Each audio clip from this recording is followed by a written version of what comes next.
Good afternoon, dear traders. Hello everyone, welcome to InstаФорекс economic news channel with us, Anna Kasatkina and Kate Nidachina. You're watching a compared review of currency and commodity markets over the last week. So what currencies grabbed the spotlight last week? The euro slumped to its 11-month low against the US dollar, but the Swiss franc produced a veritable furor. And what triggered extreme rate fluctuations? The markets were set agog by the S&P's decision to scrap the Swiss franc cap.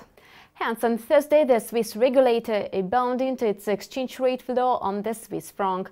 And this decision came as a surprise for the markets, entailing extreme rate fluctuations. Until that day, the franc was one of the most stable currencies in the world. The euro chief currency fell to 1.0068 from the peak of 1.0252 locked in early trading hours.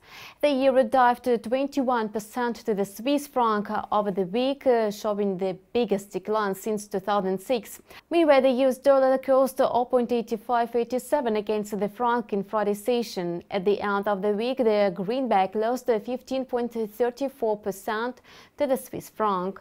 It was the most significant fall since 2006. The S&P's decision caused the most dramatic trading these days. Thus, the franc unexpected swing resulted in huge problems for some Forex brokers. New York FX CM, New Zealand Excel markets were hit by the currency's abrupt move, while Alperi UK announced its insolvency. The euro dropped below $1.50 for some time, the lowest level since 2003. On Friday evening, the European single currency bought 1.1567, having lost 0.57% during the day and 2.3% over the week.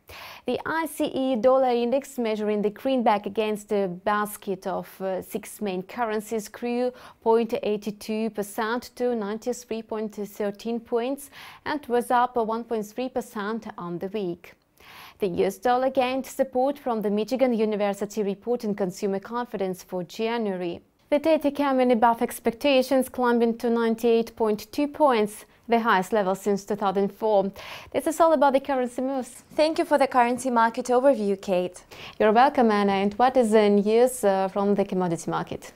The oil was strengthening, although the weekly figures were mixed. Oil futures regained some strength on Friday, notching their first weekly increase in the last 8 weeks. The growth was fueled by the IEA's comments that lower crude prices may cause lower supply from oil producers outside of the OPEC. WTI oil futures for delivery in February firmed 5.3% to $48.69 per barrel. Over the week, the quotes inched up by 0.7%. March Brent futures rallied by 4% to close at $50.17 per barrel. However, at the end of the week, the contracts went down by 2.2%. Meanwhile, gold regained ground following weak inflation reports from the USA. Having increased by $30 on Thursday, gold futures for February delivery accumulated $12.10 to $1,276.90 per troy ounce. The yellow metal usually benefits from volatile trading sessions and inflation figures, as it was the case on Thursday. On Friday, the USA reported the most significant fall in consumer inflation over 6 years. At the same time, consumer prices fell for the first time on record. Anna, many thanks for the commodity market review. You're welcome, Kate. You have watched the InstаForекс combined review of currency and commodity markets for the last week. The review was presented to you by Kate Nidachina and Anna Kasatkina. So take care and goodbye. See you soon.